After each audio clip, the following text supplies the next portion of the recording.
السلام عليكم. أنا السي محمد الطويل من إقليم دمياط حرشة، دوار فرارحة. أنا واحد بنت ضاعتني نهار الخميس. نهار الخميس ما شي واحد خطفالي، ما صبحاتش في الدار. ملي عملت التحريات ديالي لقيت واحد السيدة داخلة عليها في فيسبوك، لعبت لها في عقلها، ضاعت.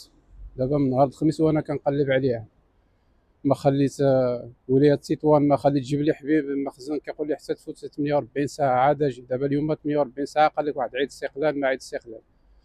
دابا أنا باقي كنقلب عليها.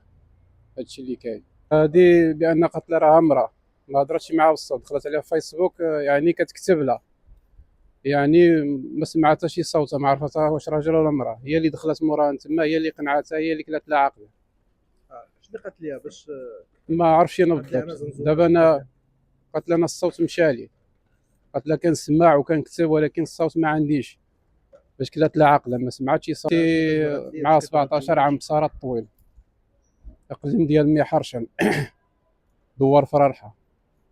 كان عندها الخطيب، يعني هي كانت قصيره، يعني انا كنت عدلت لها واحد الورقه د المحكمه، ما ساعدونيش في الصداق ديالها، وعدلت لها واحد الورقه د المحكمه كنت غنضرب لها الصداق. كانت متفاهمه هي والخطيب ديالها وعايشين بخير. بالحق دابا هذا المشكل هذا ما عرفتش انا، هاد السيده هذه ولا هاد السيد هذا اللي دخل عليها فيسبوك شنو قالوا لها باش قنعوها، باش كيتسمى باش غادرات الدار، كيتسمى ودخلوا مورا حتى الدوار، ماشي حنا كيتسمى بعادين على قدرهم بواحد 9 كيلومتر ولا 9 ونص، على هيديك طبيعيه، ما كتعاني حتى بشي حاجه. عائلة ماشي ما عندهاش حتى شي مشكل مثلا لا معايا ولا مع الخطيب ديالها ولا العائلة بخير. العلاقه ديالها مزيانه مع خاطرها. الحمد لله بخير. ولكن انا الخطيب ديالها هو اللي سرد لي انا هاد الفيسبوك، قال لي هاد العائلة هي اللي دخلت عليها في 24 ساعة، ما عرفتش شنو قالت له، واش كذبات عليها قالت لها ود عندي تطوان ولا هادي، ما عرفتش بالضبط. العائلة ديك النهار هذاك صافي، يعني كما خرجت طفولة التليفون اختفت، باقي ما التليفون. كاينش التليفون باقي مطفي حاليا الى يومنا هذا، باقي مطفي. دابا باش الاثر ديالها تقطعت مره. دابا كنطالب السلطات يعني دير الخدمه ديالها، خصني نلقى بنتي باي طريقه. هاد الواقعة يعني تعتبر سابقة في المنطقة. يعني أول مرة نسجل اختفاء فتاة قاصر يعني بجامعة بن حرشن في ظروف غامضة. نرجح عملية الاختطاف بالنظر إلى يعني المعطيات اللي توصلنا بها حاليا عن طريق خطيب هاد البنت المختفية اللي بين قوسين هي يعني من نفس العائلة ديالي، يعني قريبة جدا لي.